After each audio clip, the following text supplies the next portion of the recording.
Jadi di belakang gue udah ada all-in-one PC dari Acer, namanya Acer Aspire C24195ES. Yang kelihatan kayak monitor ini di dalamnya udah ada komputernya, jadi kalian basically nggak butuh PC yang gede-gede kayak gini lagi untuk nyalainnya. Enaknya jadi hemat space, kabel juga jadi minim, so ini akan cocok banget untuk setup kerja di kantor, studio, ruang komputer, sekolah, atau kampus ya. Buat jadi PC di rumah juga bisa aja, tinggal disesuaikan aja spek sama kebutuhan kalian. Ini kita dapat di paket pembeliannya, ada all-in-one PC-nya tentunya, kabel power, keyboard, mouse wireless, dan dapat mousepad juga. PC ini pakai prosesor Intel Core Ultra 7 155U. NPU-nya juga ada di sini untuk bantu AI computing prosesnya. Pakai integrated GPU, Intel Graphics, memorinya dia di 8GB ya, DDR5 5600 MHz. Dan untuk storage bawaan di sini pakai SSD M.2 PCIe Gen 4 512GB. Kita akan tes nanti performance-nya. Pertama kali nyalain all-in-one PC ini udah keinstall Windows 11 dan dapat Microsoft Office juga yang bisa kalian redeem ya.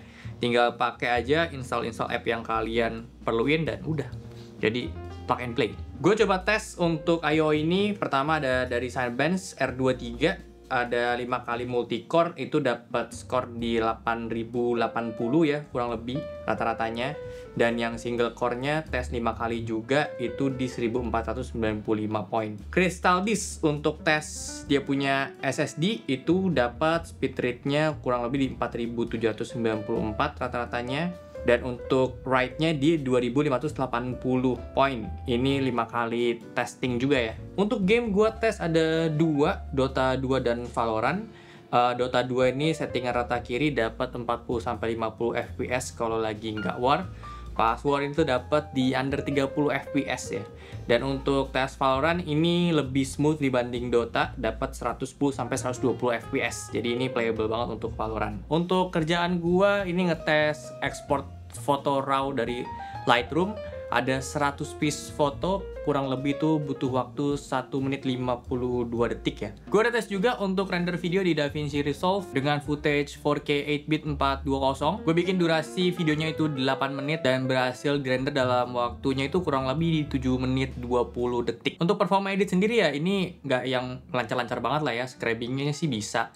Terus untuk satu footage kayak gini sih masih aman aja. Kebutuhan rough cut video yang nggak kompleks ini masih oke lah. Ini akan lebih lancar kalau misalnya kalian pakai footage di 1080p. Setelah pengetesan suhu yang gue lihat di HP monitor ini masih di sekitaran di 40 derajat Celcius sampai 50 derajat Celcius ya. Dan ini suhu yang masih aman banget walaupun dia dipakai cukup berat ya. Dipakai main game dan ngetes benchmark juga.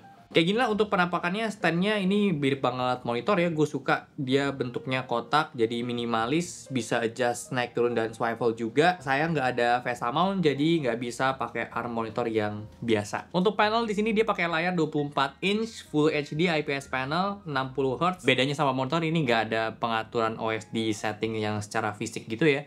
Dan nggak ada preset juga, jadi persis kayak laptop aja. Kayak brightness juga ini bisa diatur dari keyboard atau display settings. Dan untuk kualitas panelnya udah gua tes, dapetin color gamut di 93% sRGB, 67,4% Adobe RGB, dan 70,5% DCI-P3. Untuk akurasi warna rata-rata dapat di 1,62 delta I. Ini lumayan angkanya. Cuma untuk akurasi warna putih ini dapat di sekitaran 7 delta I. Dengan kualitas panel kayak gini untuk gua kerja office ini sih aman banget ya. Gua kerja di Notion dan nggak perlu warna-warna yang terlalu detail. Gua udah coba untuk edit foto dan video juga. Kualitas warnanya sih aman aja lah ya, bukan yang untuk profesional banget. Gue saranin kalau kebutuhan kalian lebih dari itu bisa connect ke monitor lain lagi. Karena emang udah ada HDMI out-nya, sayangnya dia nggak ada HDMI in-nya. Jadi kalau misalnya kalian mau bikin I/O ini jadi monitor untuk colok konsol misalnya atau laptop kalian di extend ke sini itu nggak bisa. Built-in webcam ini wajib banget kalau emang kebutuhannya untuk office, karena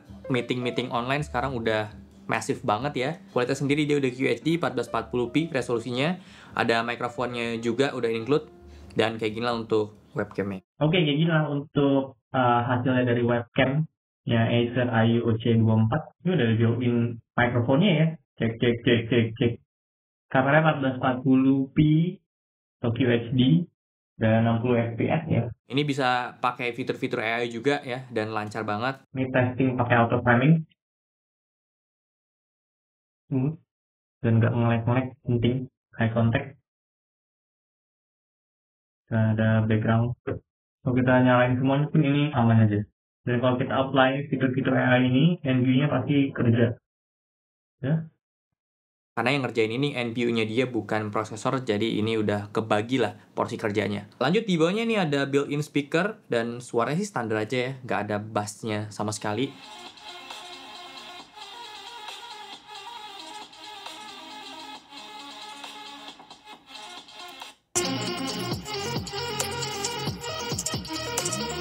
Saran gue bisa tambahin kayak soundbar lagi, colok aja ke belakang karena udah ada port combo jack-nya. Selain combo jack, di belakang sini juga ada 3 USB 3.2 Gen 2 yang Type A, ada yang Type C-nya juga. Terus dapat satu USB-A lagi di depan sini kalau misalnya kalian mau lebih accessible. Ada satu HDMI yang tadi gue sebutin, sama port Ethernet untuk LAN-nya. Dari udah gue tes, all-in-one PC ini sih cukup untuk kebutuhan kerja yang nggak terlalu bebanin GPU, kayak Office aja. Gue sih pakai untuk Notion doang, dan sekarang Notion gue datanya udah lumayan banyak isinya, jadi di PC gue pun udah agak nge-lag ketika booting awal-awal. Cuma setelah dipakai sih sebenarnya aman-aman aja.